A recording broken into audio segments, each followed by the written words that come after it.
La Biblia tiene respuestas para las inquietudes de hoy. Bienvenidos a Pregunte Usted, un espacio de reflexión y claridad bíblica con el pastor Carlos Hoyos. Persona de buen testimonio que tengo, Dios lo bendiga. ¿Usted podría explicarme, por favor, qué quiere decir o qué es una mujer repudiada? Bueno. En la Biblia, la mujer repudiada equivalía en los días de Moisés, a que había una pareja que se casó. Y un día cualquiera, el señor de la casa decía: no quiero más nada con usted.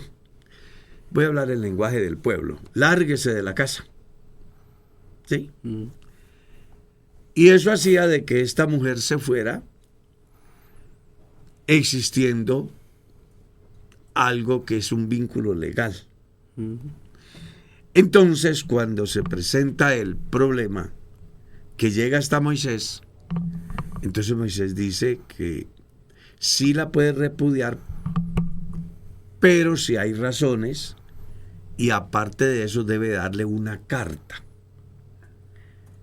de la cual también Jesús habló, que es la carta de repudio. Es un documento donde la persona dejaba claro de que al no convivir con la mujer, pues que ella quedaba libre de ese vínculo de manera legal, haciendo que la personita pudiera rehacer su vida.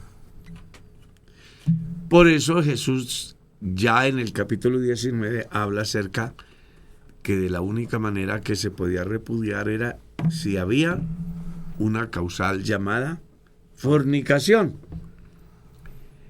¿Cuál es la diferencia en el antes y el después?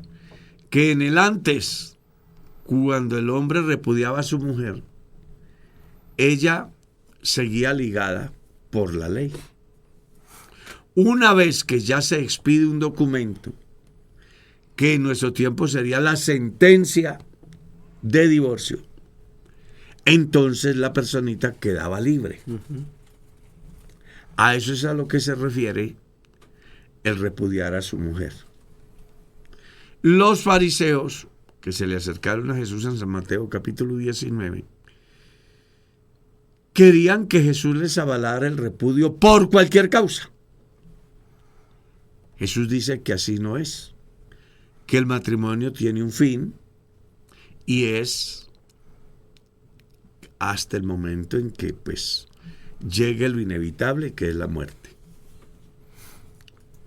Y debe de haber una causal. Sin esa causal, el que se casa con la repudiada comete adulterio. Y el que se casa con el que repudia comete adulterio. Eso es lo que ustedes van a encontrar. ¿Está claro?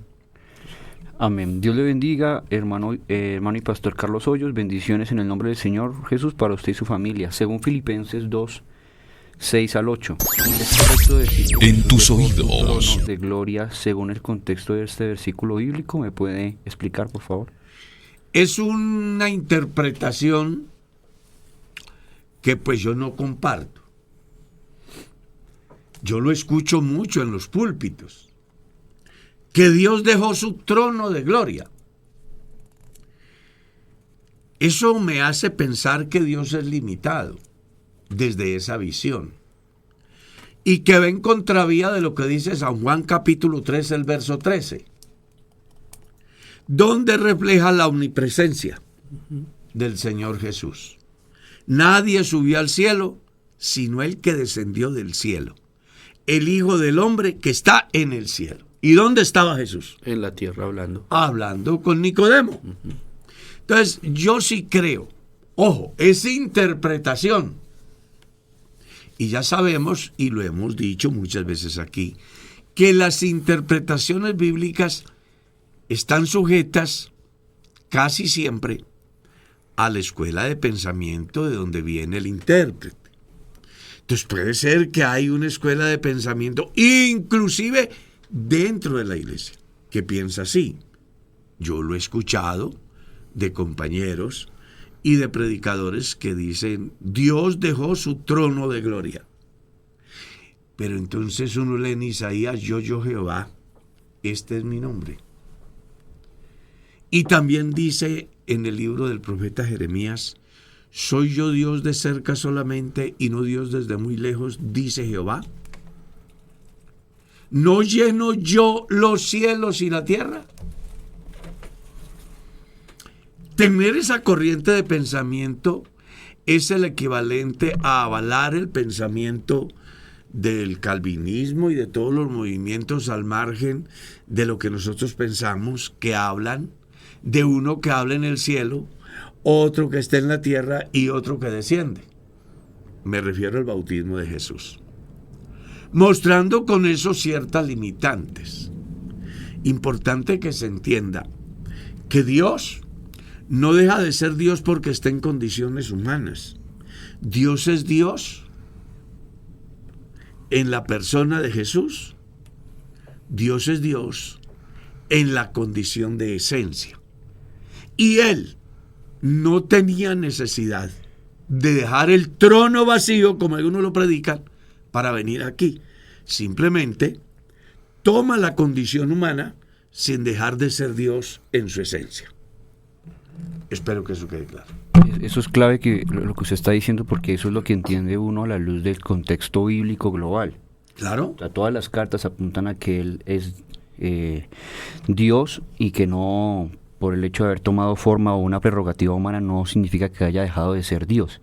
Lo que sucede es que el lenguaje bíblico que a veces usan los escritores para hacer entender de alguna forma en el momento lo que quieren hacer entender, como por ejemplo en la misma carta del apóstol Pablo a Filipenses en el capítulo 2, él dice eso, que se despojó a sí mismo. Entonces se podría... Pero ese despojo radica en tomar forma, una naturaleza que no era natural de él. Exactamente. Entonces ese tipo... No en despojarse de su gloria como Dios, sino más bien en asumir la naturaleza humana sin dejar de ser Dios.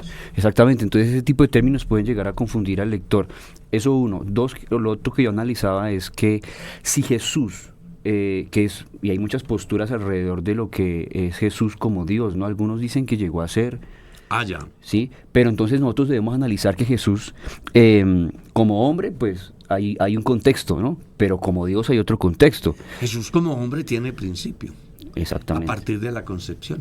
Eso, pero en ningún momento dejó de ser Dios. Y hay un lenguaje bíblico que es muy importante aquí, como cuando se mencionan cosas muy físicas, ¿no? El hecho de mencionar un trono, que no hace referencia como tal muchas veces en el lenguaje bíblico a un lugar físico, sino al lugar que como Dios Él representa, o sea, que es soberano y que debajo de Él están, como dijo Pablo a los Colosenses, todo, dominios, potestades, principados.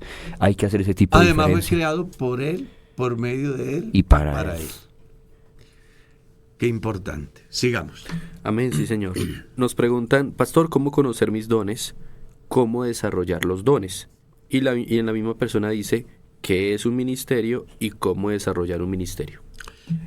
Importante entender de que tanto los dones como los ministerios están dentro del grupo de los dones. Hace poco dimos una enseñanza acá en la iglesia, donde hablamos de 4 clases de dones. ¿Cuáles fueran?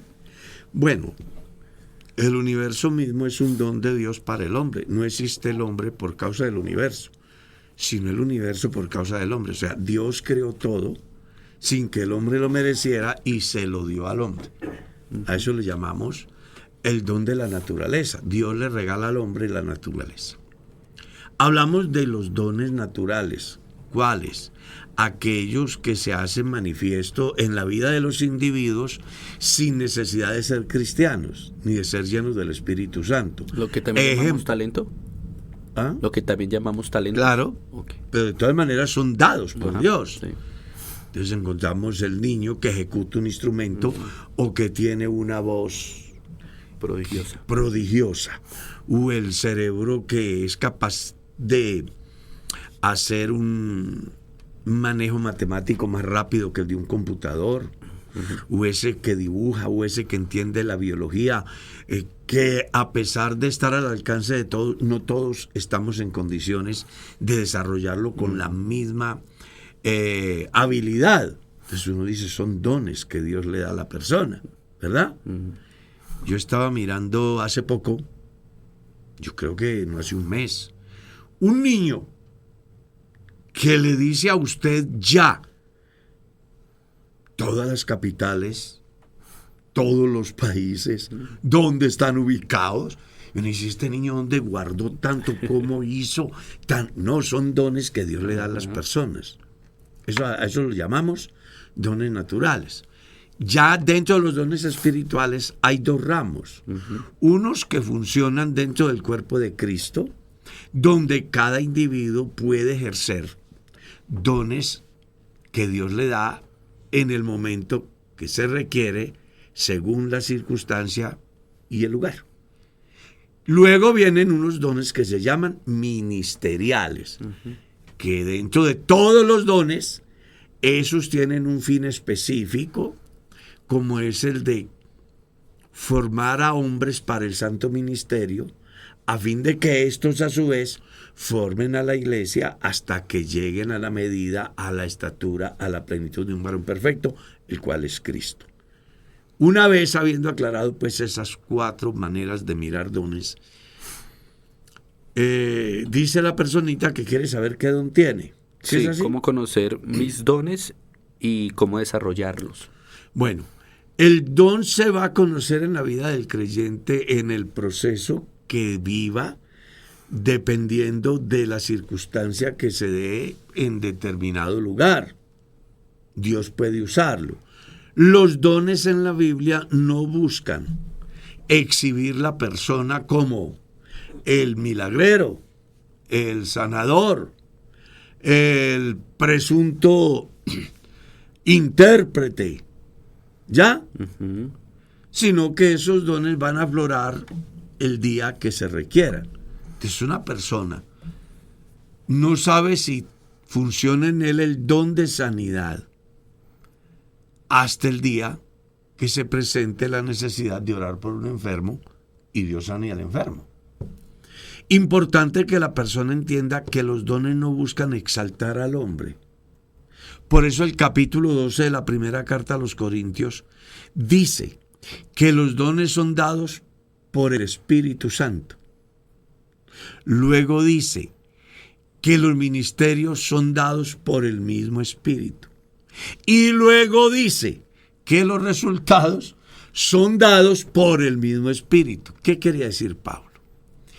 Que los creyentes no se atribuyeran a su cuenta el mover del Espíritu Santo en beneficio de las personas, sino que entendieran que simplemente son el medio a través del cual Dios obra. Eso debe quedarle claro al creyente. Entonces, los dones funcionan en la iglesia. Pablo dice que hay que procurarlos. Es decir, ¿y cómo se procuran? Bueno, cuando la persona permite la llenura del Espíritu Santo, entonces los dones van a aflorar en el lugar, en la circunstancia que se requiera. Coloco ejemplo. ¿Para qué funcionar el don de sanidad donde todos están sanos? Jesús mismo dijo que los únicos que necesitan médicos son los enfermos. Entonces, los dones de sanidades van a darse en el momento que hayan enfermos. ¿Para qué el don de interpretar lenguas si todos los que asisten a la reunión hablan la misma lengua que yo hablo? ¿Para qué el don de profecía si todos los que asisten a donde yo administro entienden el idioma que yo hablo y puedo transmitirle las enseñanzas de Dios en esos 3 aspectos que encierra la profecía, que era denunciar, que era hacer saber y que era brindar la oportunidad? Entonces, los dones del Espíritu Santo van a funcionar, están funcionando en la iglesia pasan desapercibidos muchas veces porque la niñez de los cristianos es tal que no alcanzan a establecer las diferencias del potencial del Espíritu Santo en la iglesia, obrando a favor de la iglesia para edificación de la iglesia. Por eso era que Pablo les dice a los corintios que no sean niños. Porque a veces la niñez espiritual en el conocimiento de Dios y sus diferentes expresiones a través de los diferentes dones hace que nosotros terminemos enfrascados en discusiones que no edifican, sino que generan confusión, que no es la excepción en este tiempo, que se dio en los tiempos de Pablo, sí señor, en la iglesia de Corinto, en la iglesia de Tesalónica, que aparecen pues los extremos. Hoy tampoco se escapa a esa situación y todo radica porque los cristianos no hemos madurado lo suficiente como para entender que más allá de los dones está el amor, que era la suma del verdadero sentido de los dones, que se debían de ejercer con amor, buscando no resaltar mi imagen, sino más bien hacer ver la grandeza de Dios a favor de su cuerpo, que es la iglesia. Amén. Amén. Dios le bendiga grandemente. El pastor, es una pregunta, puede presentar a un niño inconverso y argumenta: si una hermana está apartada y dio a luz un niño y ella lo quiere presentar, ¿el pastor lo puede presentar? Entonces parece ser que sucedió en la congregación de este hombre, porque dice que el pastor en su momento leyó el versículo que dice que los niños vengan a mí porque de los tales es el reino de los cielos. Hay dos corrientes de pensamientos. Una, que basados en ese texto piensan que todos los niños son de Dios. Pero las personas no se han hecho la pregunta: ¿quiénes presentaban los niños al Señor? Eso hay que hacerlo, preguntarse primero. ¿Todos presentan los niños al Señor? ¿Quiénes los presentaban? Esa es una.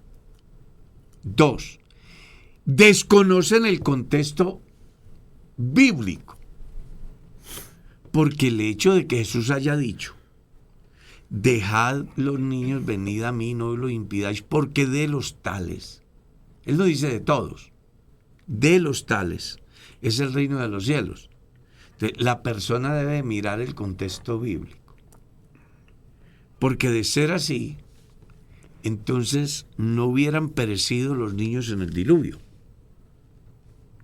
no hubieran perecido los niños en Sodoma y Gomorra, no hubieran perecido los niños según Ezequiel capítulo 9. No tendría sentido lo que Pablo escribe en la carta a los Corintios cuando habla de hijos santos, hijos inmundos, y explica la razón para que sean santos o para que sean inmundos. Alguien ha de decir allá: es injusto lo que el pastor dice, porque ¿qué culpa tiene un niño? Y yo estoy de acuerdo. Sin embargo, lo que yo estoy haciendo aquí no es buscando que un niño sea condenado, sino simplemente pues hacer la reflexión, porque a veces el desconocer el contexto bíblico nos lleva a ser mejores que Dios o peores de lo que deben de ser los humanos. Entonces, ¿cuál es mi postura? Porque son situaciones de interpretación. No es una doctrina de la iglesia. No he visto a la iglesia pronunciarse diciendo: la iglesia establece, basado en las Sagradas Escrituras, que todos los niños son salvos, o que los niños aquí no se salvan. No, porque es una situación que no afecta a la salvación. Al final, el soberano es Dios y Él sabe lo que hace. Entonces, usted me pregunta a mí: ¿está de acuerdo que un niño se condene? Desde mi visión humana es no. Pero eso no me da pie a mí para llevar al cielo a quien Dios no ha llevado, o llevar al infierno a quien Dios no ha mandado. que es lo que yo pienso desde la base bíblica, que los niños de los cristianos son santificados en los padres cristianos. De otra manera, los hijos serían inmundos, dice Pablo. Y argumentado desde la historia bíblica, donde muestra que el juicio vino inclusive sobre los niños.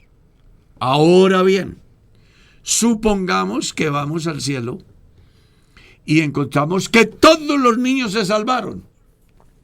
Yo feliz, encantado, gloria a Dios.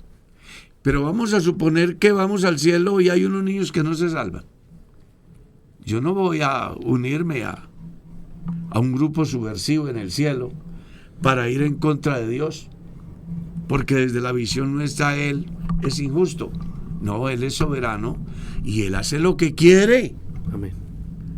Pues aquí lo que los cristianos debemos de entender es que si queremos tener la certeza de la salvación de nuestros hijos, lo que primero tenemos que hacer es salvos nosotros, entendiendo que los hijos son cubiertos por sus padres hasta el momento en que los hijos tienen la capacidad de asumir responsabilidades legales y espirituales. Una vez que ellos asumen que la edad, la capacidad les permite asumir las responsabilidades, ya escapan a la responsabilidad y a la bendición de los padres. Y son ellos quienes tendrán que definir su futuro en Dios. Importante que tengan en cuenta eso. Así de que, con respecto a que si un pastor los puede presentar, sí. Pero la iglesia en su sabiduría, en el reciente pasado, dio orientación en mi distrito a los pastores que sería bueno minimizar esa clase, o minimizar no llevar a cabo esa clase de ceremonias por razones más que espirituales, legales. En el sentido de que si un pastor presenta a un niño de un inconverso, se escapa entonces a la reglamentación que tiene la iglesia frente al Estado. En el sentido de que si mañana llega una pareja homogénea, adoptaron un niño y vienen donde el pastor porque saben la bendición de Dios, pero ellos pues viven una situación desordenada y le exigen al pastor que les presente el niño, y el pastor no lo hace, ellos pueden arguir discriminación y la iglesia ser sancionada por discriminar. ¿Y por qué? Sí, porque usted presentó hace 8 días un niño de la familia fulana y ellos no son convertidos. Y ahora venimos nosotros y no nos quiere presentar el niño. Eso es discriminación y hay sanción. Pero si los pastores nos dedicamos a hacer el trabajo dentro de la reglamentación de la iglesia, respetando los acuerdos que hay con el Estado.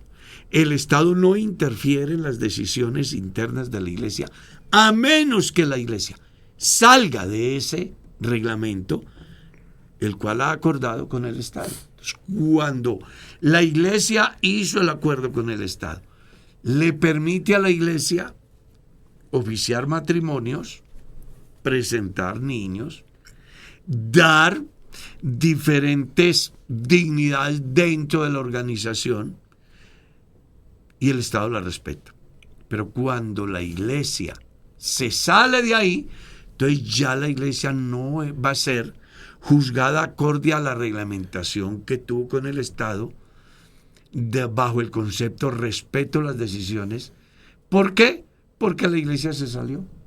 Y entonces ya va a haber problema. Entonces, por eso, la iglesia, buscando evitar problemas que lleguen a inclusive efectos civiles y legales, pues le recomienda al pastor que se dedique a hacer ceremonias solo a los creyentes y a presentar niños solo de los creyentes. Antes de que la iglesia asumiera esa postura, Pues yo nunca presenté niños de personas no convertidas. Porque precisamente anoche, después del culto, anoche fue martes, ¿no? Sí. Señor. Se me acerca una parejita y quiere presentar su bebé. Pues yo los atiendo y les digo, pues, que con mucho gusto.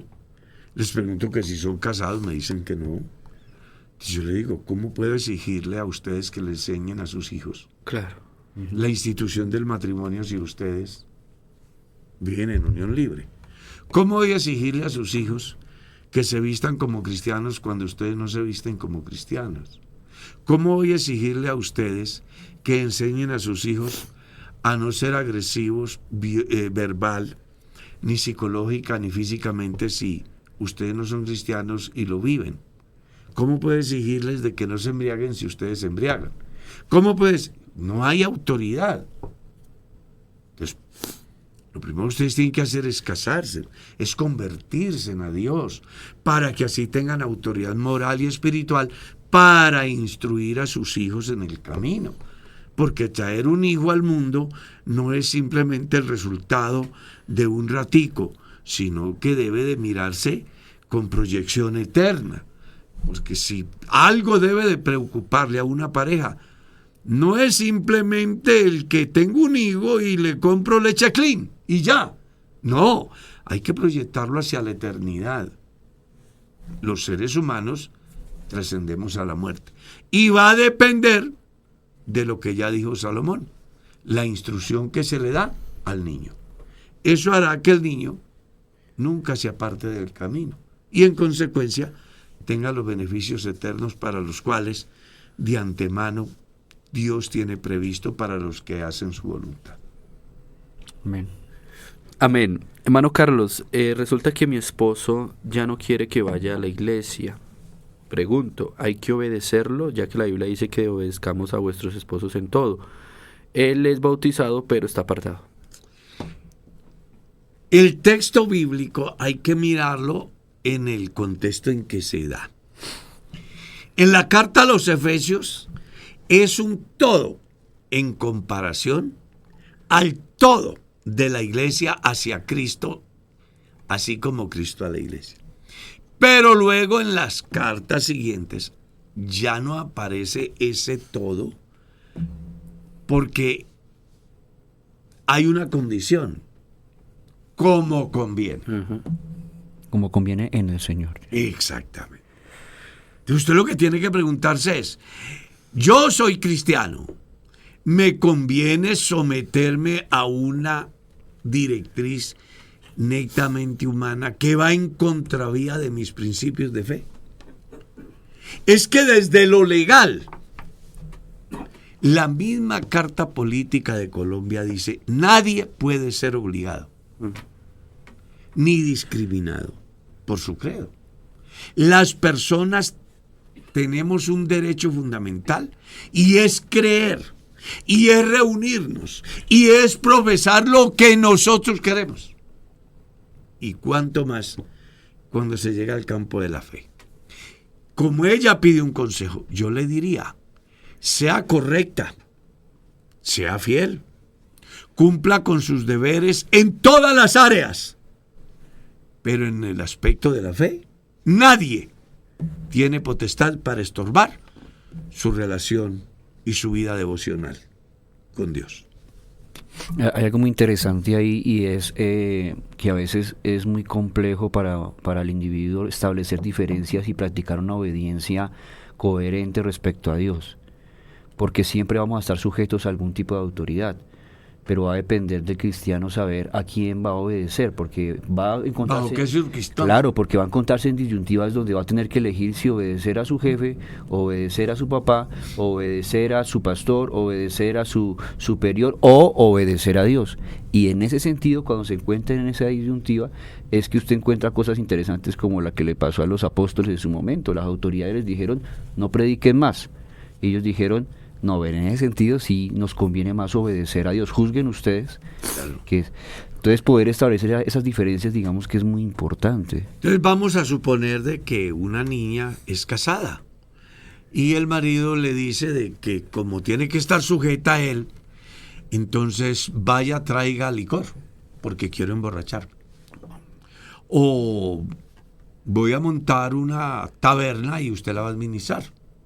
O voy a hacer que mi casa sea un centro de distribución de alucinógenos y usted atiende a la gente. O voy a montar un prostíbulo y la mayor atracción del lugar es usted. Pues ahí ella tiene que decir un momentico, usted está violentando mis derechos, no puedo, yo soy cristiana. Ujú. Entonces, por eso era que Pablo hablaba de cómo conviene. Entonces hay que preguntar si a usted le conviene sujetarse a su marido cuando va en contravía de su fe, de su credo, de su libertad de conciencia, De sus principios. de sus principios, de su fe. Entonces la respuesta es no, no. Cumpla dentro de los parámetros normales lo que es el deber de una mujer cristiana. Cuando se salga de ahí, usted tiene también la potestad de decirle un momentico, no puedo y ya. Sigamos. Pastor, Dios le bendiga. Cuando la Biblia menciona varias veces acerca de la tierra que fluye leche y miel, ¿se trata de manera literal o tiene un significado espiritual? No, ahí no hay significado espiritual. Importante que entiendan que fue la promesa que Dios le hace a Abraham y a su descendencia. Eran promesas netamente materiales. El capítulo 28 del libro del Deuteronomio era una promesa directamente para el pueblo de Israel. Desafortunadamente algunos la manipulan y la ajustan para sacar provecho de la ignorancia del pueblo. Pero cuando la Biblia dice que irían a poseer una tierra que fluye leche y miel, era la manera de decir que era muy abundante en ganados, o sea, había leche en abundancia, y miel porque estaban en gran manera multiplicados los enjambres de abejas. Entonces la gente podía consumir leche y podía consumir miel. A eso era lo que se refería. No es algo que tenga que ver con el cristianismo. ¿Por qué? Porque una cosa es las promesas de Dios para Israel bajo el concepto de la circuncisión. Otra cosa es las promesas de Dios para el mundo entero bajo el Padre de muchas naciones, basados en la simiente que es Cristo. Entonces, las bendiciones para Israel eran temporales, terrenales, materiales. Las bendiciones para el cristianismo son espirituales y son eternas. ¿Puede un israelita hacerse acreedor a las bendiciones que tiene la iglesia? Sí, pero tiene que entrar por la puerta. ¿Y cuál es la puerta? Jesús. Jesús. Aquí ya lo hemos dicho más de una vez. Uno no se salva por decir que es israelita. Se salva si entra por la puerta, que se llama Jesucristo. Amén. Pastor, Dios lo bendiga. Buenos días. ¿Me podría explicar los versículos donde habla sobre el primogénito de toda la creación, primogénito de entre los muertos, primogénito entre muchos hermanos y primogénito en el mundo? Pues lo que pasa es que las personas, no es un texto, son varios. Uh-huh. Debe de mirarlo cada uno en su contexto. Entonces, si él es el primogénito entre muchos hermanos, se está refiriendo a la resurrección. Cristo el primero.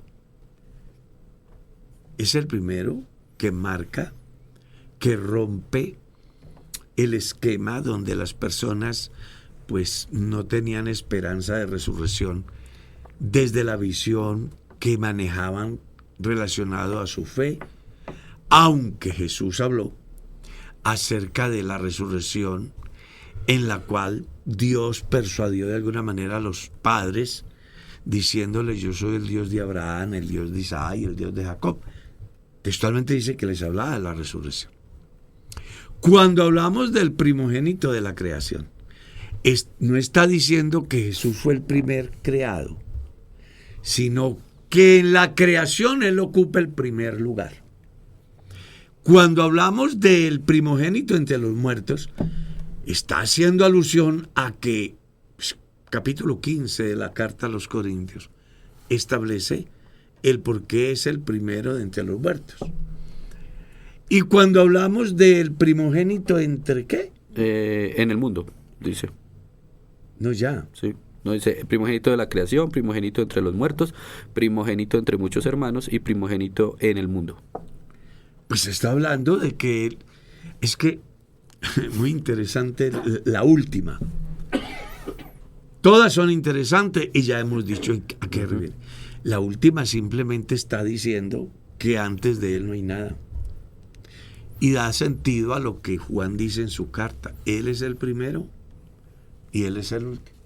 Hay una fila. Y el primero es el último. ¿Cuántos hay? No hay. Uno. Uno. Es una fila de ¿cuántos? De uno. De uno. Antes no hay nadie. Y después no hay nadie. Es como decir, ocupé el primer lugar y cuánto habían, solo uno. Él, Sí, sí. dando a entender que él existe por sí mismo. Amén, Amén. amén. Dios les bendiga. ¿Cómo le explico a una persona inconversa cuando me pregunta por qué, si Dios existe, permite que pasen cosas como que una persona buena muera? Bueno, porque Dios permite por una sola razón. Está establecido para todos los hombres que mueran una sola vez. La muerte es una ley. Es la consecuencia de una acción. El pecado entró por un hombre y por el pecado la muerte, y así la muerte pasó A todos. a todos los hombres. Entonces, el hecho de que yo soy una buena persona no me hace inmune a la muerte. Si yo soy una buena persona en todo el buen sentido de la palabra, me refiero a una vida de obediencia a Dios. La garantía que Dios me da es que Él me resucita. Dios a nadie le prometió que no iba a morir. La muerte es una ley y todos los humanos, excepto los que estén o estemos vivos, el día que el Señor Jesús regrese a levantar a su iglesia. Pero hasta que el Señor Jesús regrese, todos los seres humanos están sujetos a la muerte.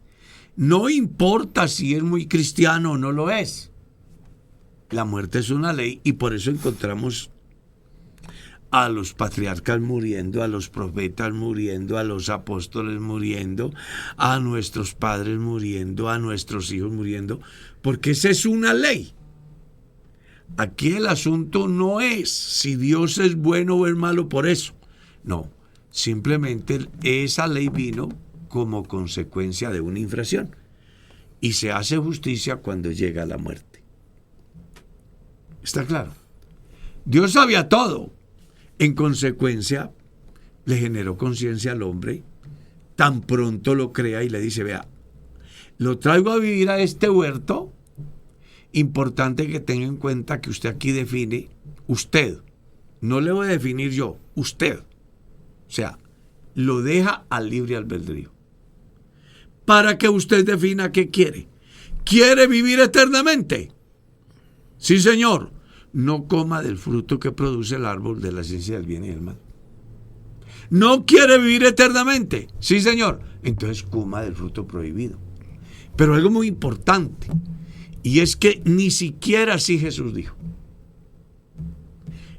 Dios lo que les dice es, les mandó Dios, diciendo. Fue un mandamiento que Dios le da a la primera pareja y desafortunadamente en su libre albedrío tomaron la decisión equivocada. Y eso trajo como consecuencia la muerte. Amén. Pastor, Dios lo bendiga.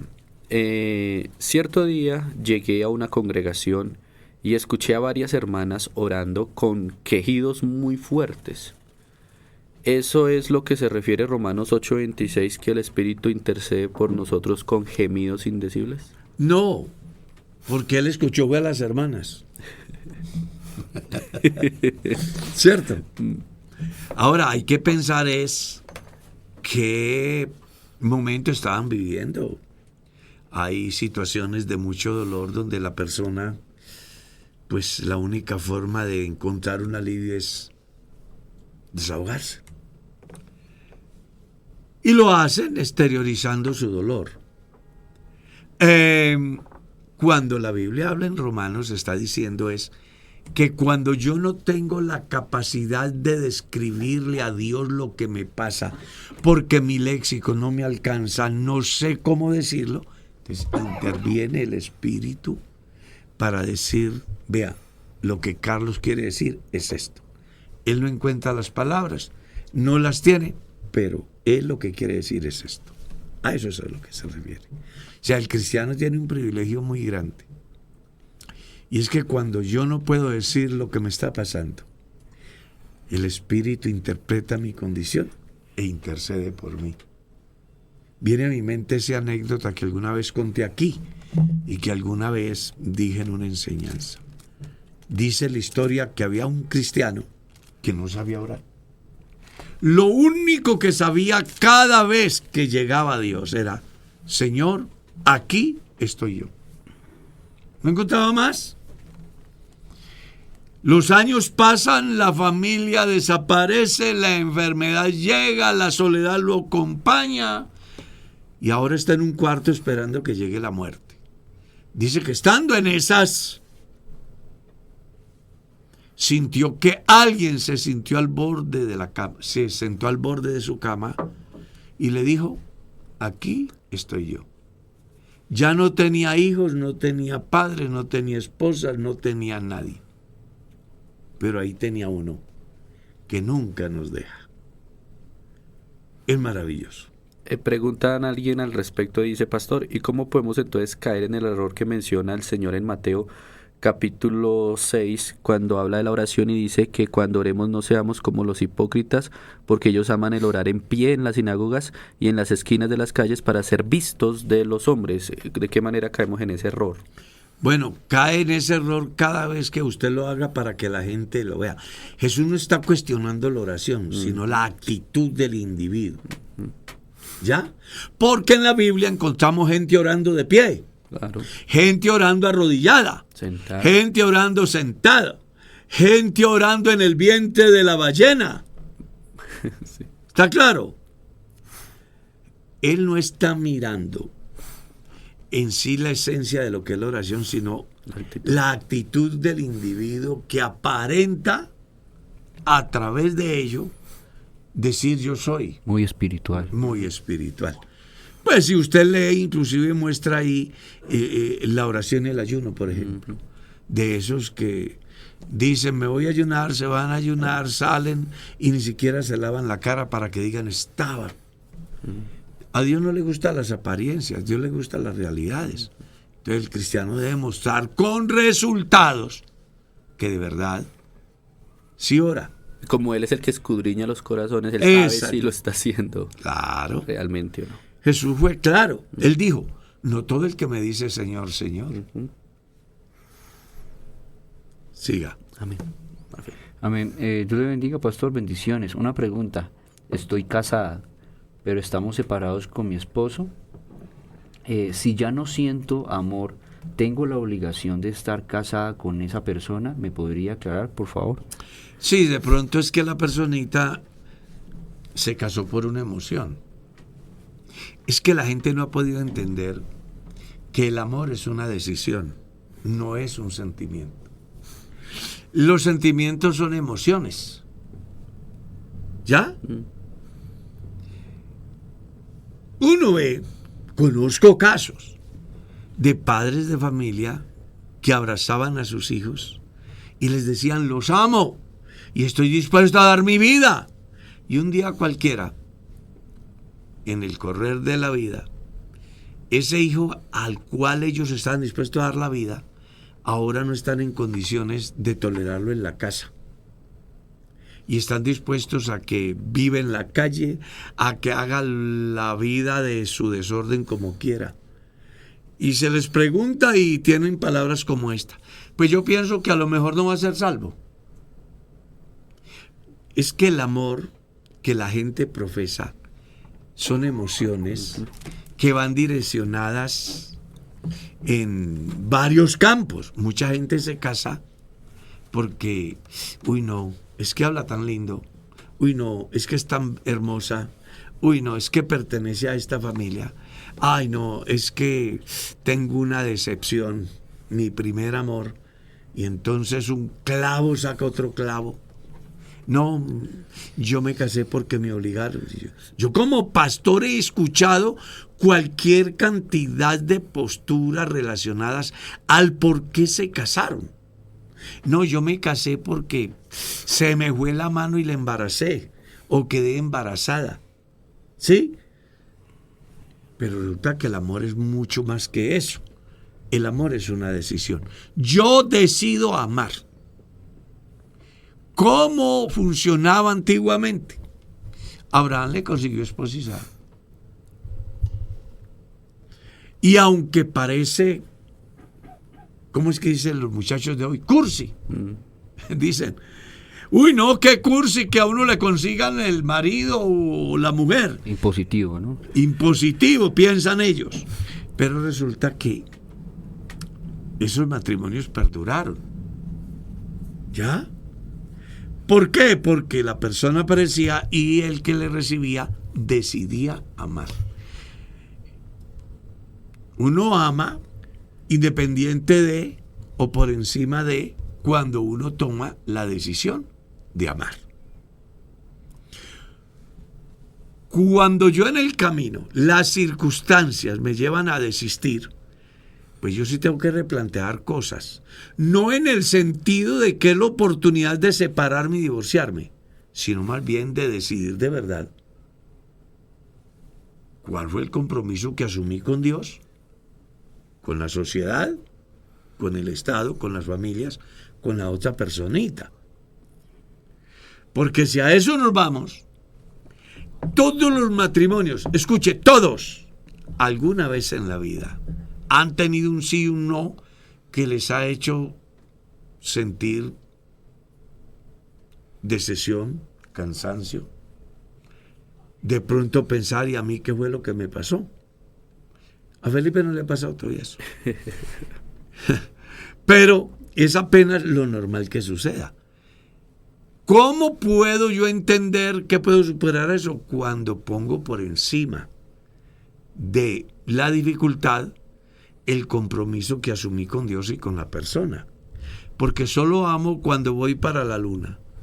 Y cuando me toca cruzar el desierto no amo. No. Si decidí amar cuando iba para la luna, también debo decidir amar cuando voy por el desierto.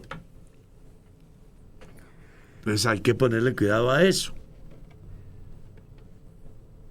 Desde la visión de la iglesia. Ahí sí puedo hablar de la iglesia. La iglesia no avalará un divorcio por eso. No lo avalará. Claro. No tiene sentido bajo la perspectiva bíblica de lo que es un cristiano, ¿no? Claro. O sea, es que uno entiende, y yo lo he escuchado al hermano Carlos en muchas ocasiones predicando acerca de la política, por ejemplo, del matrimonio igualitario, y entonces él dice, en el caso esas personas se quieren casar y los cristianos se quieren divorciar, y eso no tiene coherencia. Eso es al revés. Claro, eso no tiene coherencia, porque yo creo que si un matrimonio puede ser exitoso es el de un cristiano. Claro. Es que está llamado a ser exitoso. Claro. Los problemas y fracasos del matrimonio entre los cristianos, de alguna manera dice que algo faltó de cristianismo. Claro. Porque cuando yo amo, yo perdono. Cuando yo amo, yo tolero. Cuando yo amo, yo soporto. Cuando yo amo, lo sufro. Lo que dice 1 Corintios 13. Así es. Entonces, cuando no estoy en condiciones de esa situación, es porque no he tomado una decisión, ni he asumido el compromiso en la dimensión que debí de asumirlo. Pero ya no hay nada que hacer. Tienes un vehículo, es muy bueno, lo vendes, y aunque quieras recuperarlo, pues ya el otro dice, no, vale tanto, vale más, ¿cierto? O compras un vehículo y te salió malo, aunque quieras y te duela, no, ya lo compró, mire si lo arruma, lo vende por chatarra, le pierde al venderlo, usted verá. Son cosas de decisión. Y uno, pues, cosecha acorde a lo que uno decide en la vida. Siga. Amén. Pastor, Dios lo bendiga. Y a toda la mesa de trabajo. De antemano, me perdona, dice el oyente, si la pregunta es tonta. ¿La fe tiene alguna otra definición aparte de la que está en la Biblia? Gracias. Pues es sujeto de interpretación. La Biblia cuando entramos al campo de la Biblia, en la Biblia encontramos, es pues la fe la certeza de lo que se espera, la convicción de lo que no se ve. O sea, ahí se define ¿qué? La fe. Ya en las interpretaciones, que ya eso es otra cosa, entonces aparecen las 4 vertientes, que la fe natural, que la fe como don, que la fe como fruto, que la fe que hace posible nuestra salvación. Pero son interpretaciones. La definición de la fe está en Hebreos capítulo 11.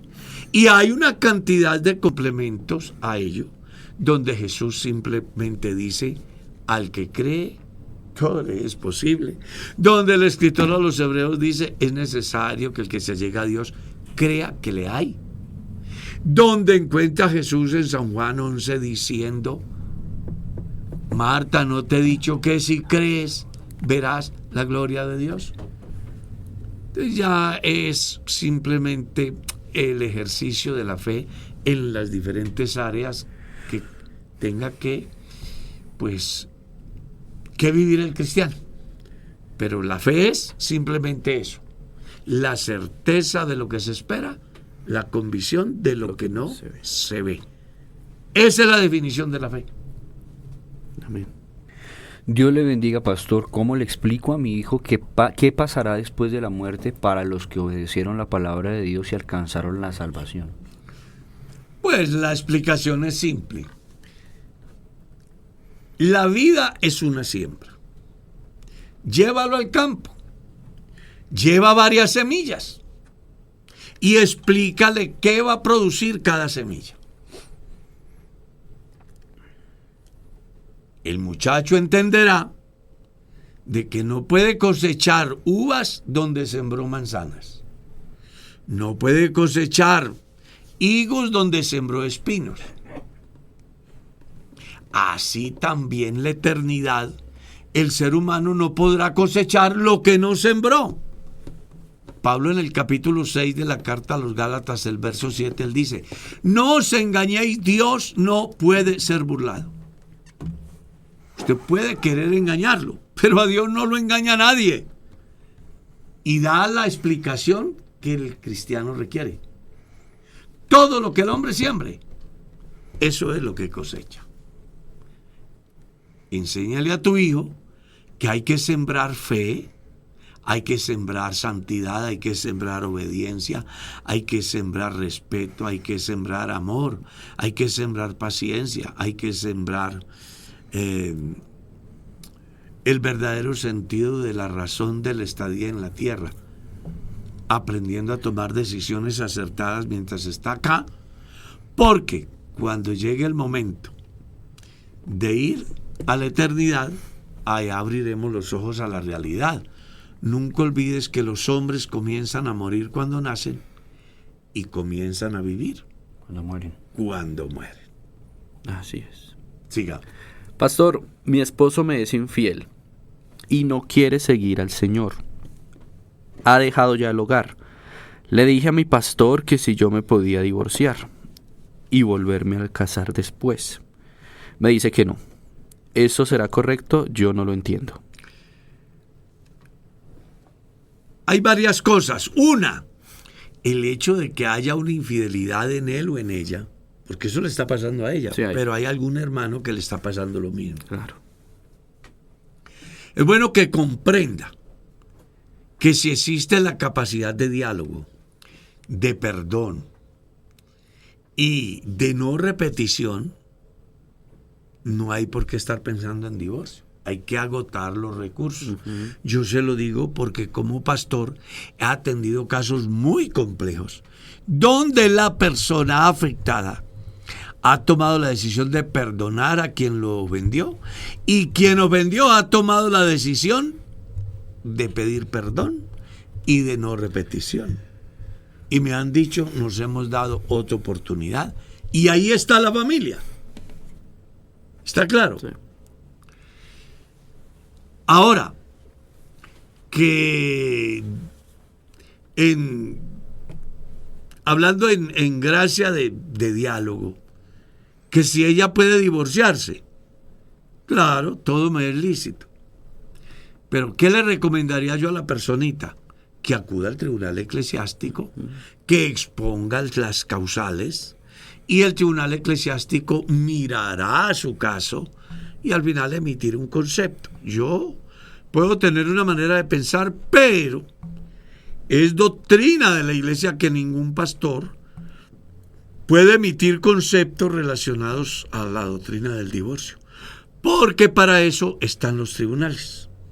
Sí, es necesario que para el tribunal, porque ya desde la pregunta se nota, ella ya está preguntando si se puede casar. Por ya ejemplo. está pensando a futuro inmediato. Claro. Pero mire que esta semana hubo una pregunta muy importante, ¿no? De dos personas que vienen a la iglesia que no son convertidos, pero que ok. quieren convertirse. ¿En sí fue así? Sí, sí, sí. Que si tienen que acudir al tribunal eclesiástico. Ujú, Ya ese es otro caso. claro. Las personas que vienen divorciadas Ujú. y creen al evangelio, esas personas no necesitan acudir al tribunal eclesiástico porque se da por entendido que a causa del nuevo nacimiento en Cristo, su pasado ya no Ya existe. no existe. ¿Para quiénes son la exigencia de acudir al tribunal eclesiástico? Para aquellos que siendo bautizados en la iglesia y habiéndose casado en la iglesia, un día toman la decisión de divorciarse.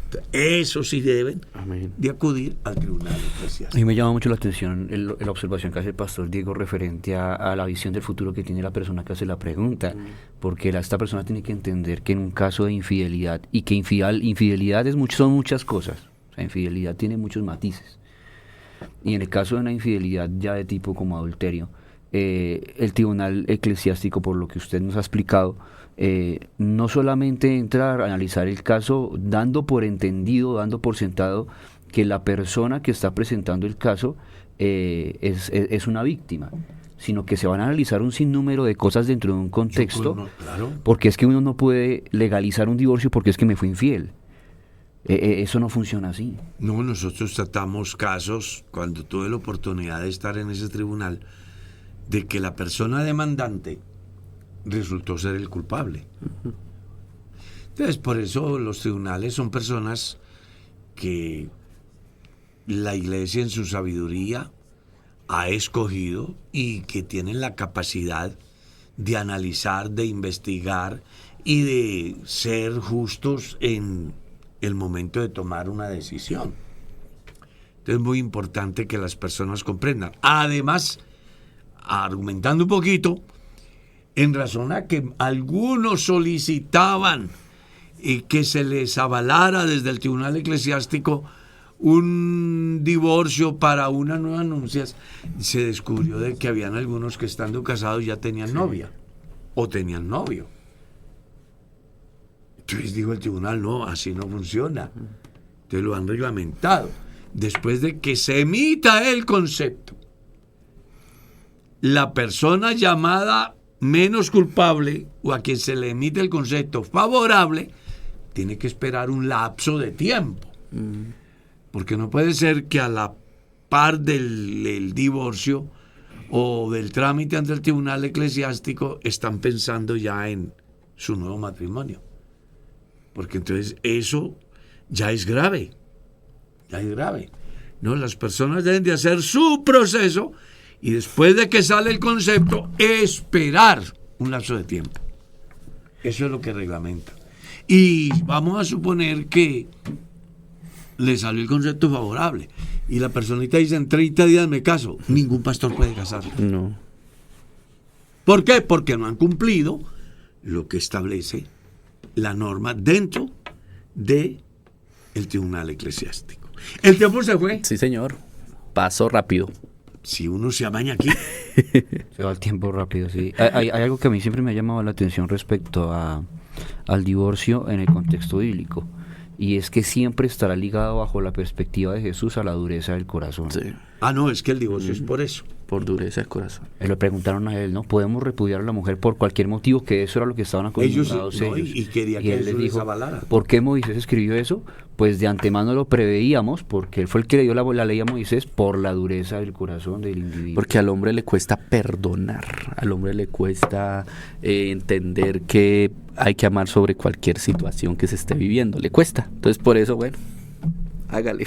Sí, se van a matar. Pues entonces, pero si tienen la capacidad de perdonar, no hay necesidad de un divorcio. Y uno se pregunta, si dos enemigos de toda la vida se perdonan y pueden poner un negocio para sobrevivir los dos, ¿por qué una pareja que tiene sus hijos no pueden deponer su orgullo, su soberbia, su egoísmo, aceptar de que somos humanos, que cometemos errores, que tenemos aciertos, que tenemos desaciertos, y que debemos de darle más valor al compromiso que asumimos con Dios que a mi propio pensamiento por el orgullo que yo tengo? No, es que a la gente le hace falta leer San Juan 8, donde la culpable es una mujer y los otros no se equivocaban. Pero cuando Jesús los confronta, descubre que todos eran iguales. Más que nosotros somos los que calificamos, Sí. y clasificamos, pero ante Dios las cosas son a otro precio. Gracias por llegar hasta aquí. Cuéntanos qué te gustó del programa y si tienes dudas, escríbelas en la sección de comentarios. En los próximos programas las estaremos contestando. No olvides suscribirte a nuestro canal en Facebook, Instagram, Spotify, TikTok y YouTube como Pastor Carlos Hoyos. Que Dios te bendiga.